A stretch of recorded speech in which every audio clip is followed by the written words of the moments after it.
précédé désignation yaba animateur. Ce que réforme et bandit le 20 juillet, président de la République a promulgué loi portant organisation, fonctionnement et attribution de la CNI. Président et Assemblée nationale, de laquelle vient émane la CNI, a commis la structure nyonsoyo ya kotinda ba candidat pour leur entérinement au niveau de l'Assemblée nationale.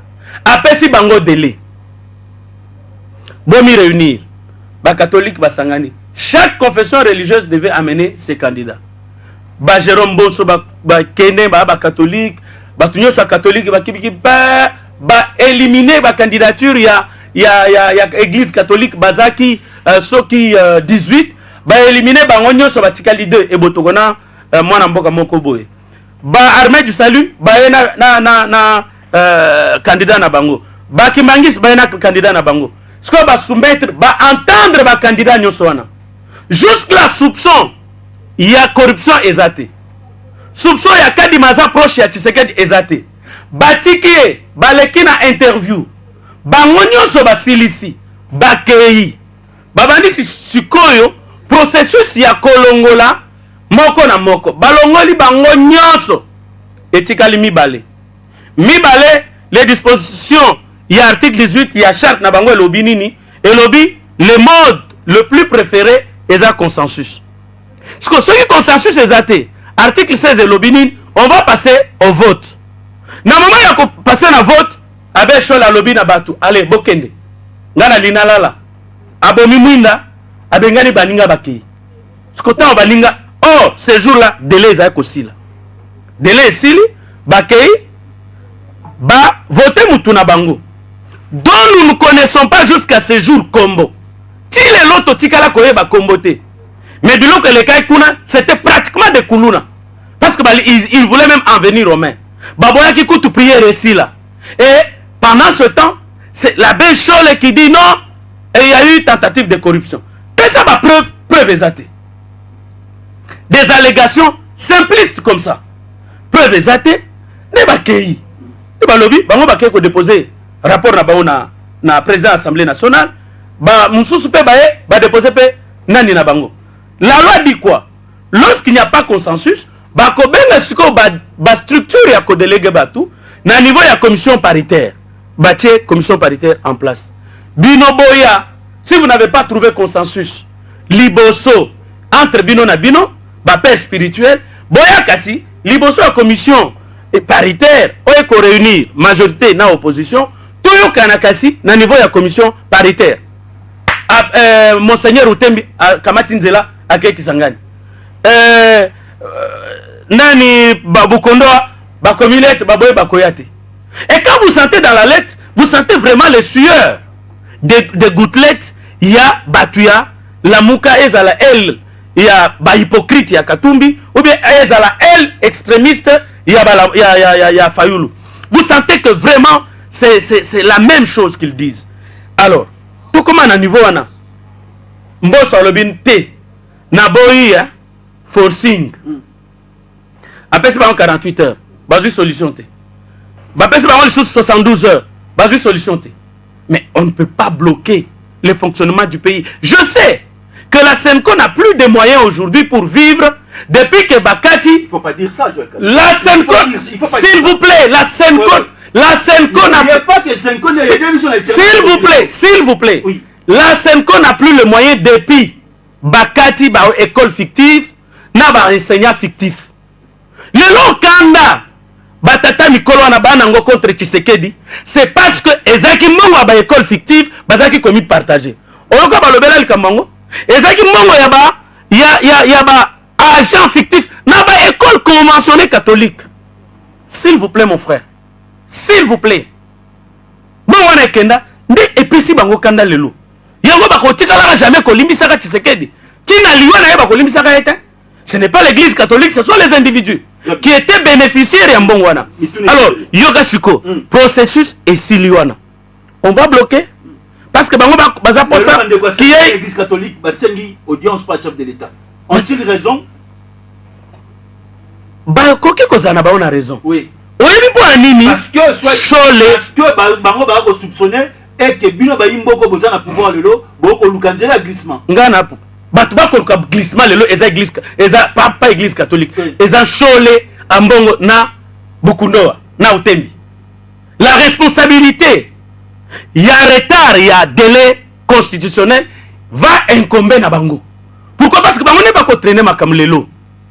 Parce que mon frère Nanga Corneille akoluka kende ko sana bilanga.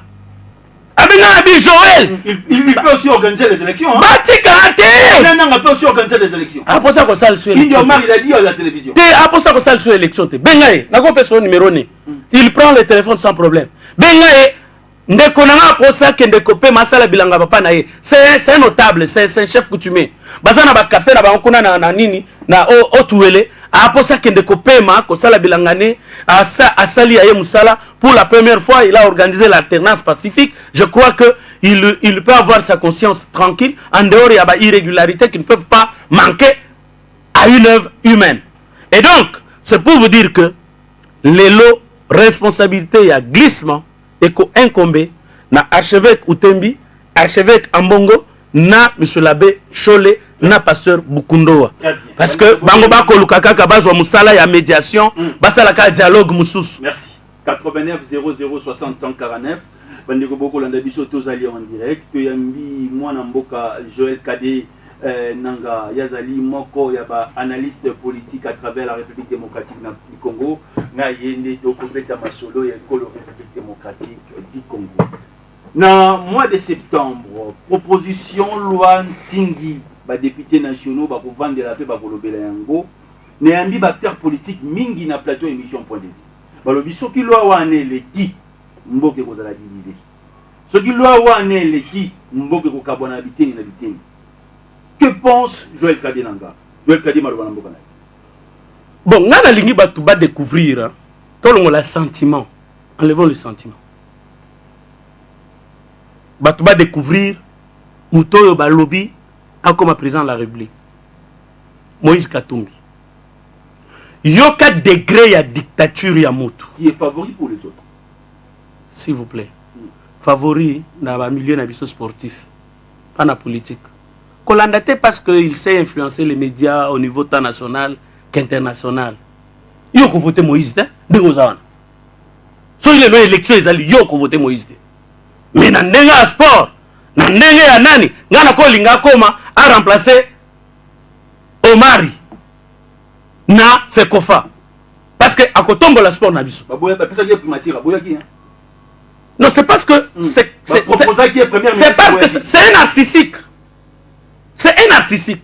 Tout doit tourner autour de lui. Tout doit tourner autour de lui. Tout doit approcher nae. Donc, il y a batunyo son mokili. Il faut basale la ye. Nisusu bazaba esclave. Au monite nenga sali ba politicien bela ki sasa. Nenga sali ba journaliste bela ki sasa. Et puis, azoya na politique, na théorie économique. La fusion, le rachat. Fusion, azu ba parti nyonso.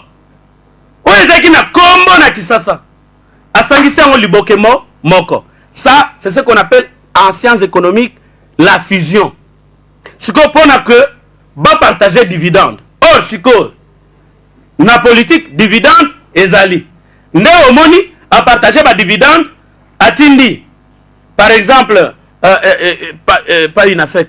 Parti à Kulutu Nangai, nani Christian Mwando. Yé azui plan.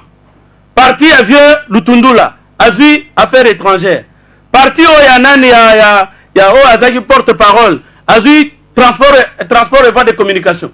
Donc à Kabi bazui ba dividende wana. Donc na mutu na mesiko yé à koti kala les CEO, les boss, le patron de l'entreprise ensemble pour la République.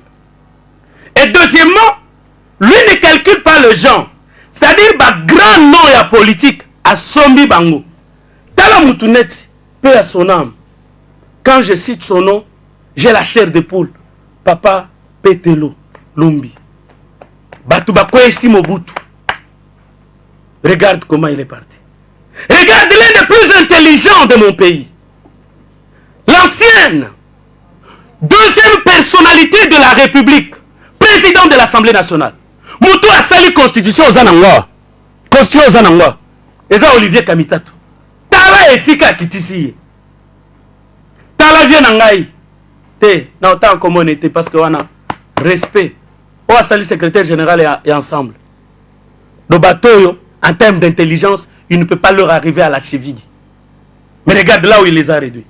Tala esika kitisi, grand maître, grand leader à Kinshasa, Francis Kalombo. Et aujourd'hui, on pense que Jacques Ndala en prison par le régime. Non.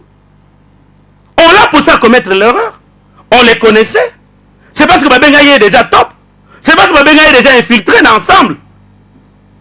Et on lui a mis les mots dans la bouche qui devait dire, qui devait l'exposer à la loi.